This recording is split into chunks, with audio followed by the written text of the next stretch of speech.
The crowd was seething with frustration. "We want to go inside," one man yelled. "They told us when Raqqa is liberated we can go home." Some of the U.S.-backed fighters who drove Islamic State militants from the Syrian city in October tried to reason with him. "It's not safe," they said. "Scores of people have been injured or killed by mines since the fighting ended." "Haram," the crowd shouted.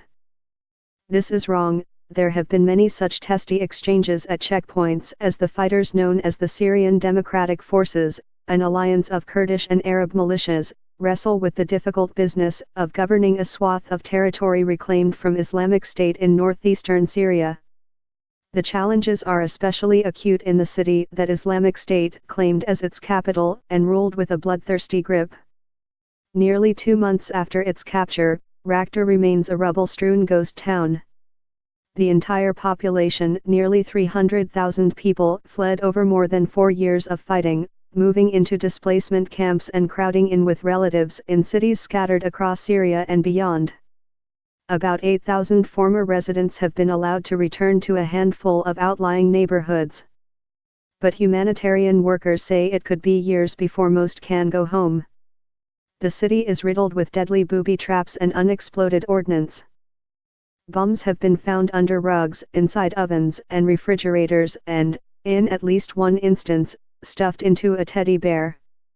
As many as 80% of its homes and businesses were gutted by ground fighting and airstrikes.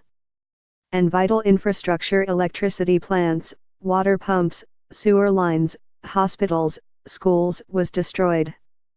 Who is going to make the city habitable again is unclear. The United States has dispatched experts and equipment to help remove explosives, clear rubble, and repair the structures that aid workers and local authorities need to operate in the city. But U.S. officials have stated repeatedly that they are no longer in the business of nation building. Even after the departure of Islamic State, Raqqa remains a contested city, claimed by both the government of Syrian President Bashar Assad and the Kurdish-led fighters who liberated it.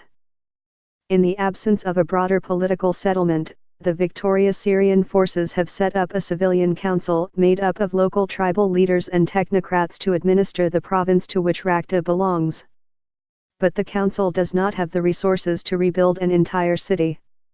Although a number of countries and international aid groups have offered help, council members say they have seen little of it. "We have our plans, we have our committees, and we are ready to start working," said Lila Mustafa, a young Kurdish civil engineer who leads the body with an Arab co-chair. "But we need help from outside. If help comes quickly," she added, "reconciliation will happen quickly."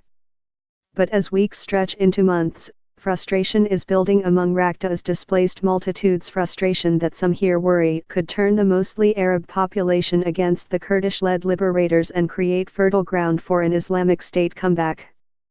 The militants had more than 3 years to spread their extreme ideology and have proved adept at exploiting local grievances.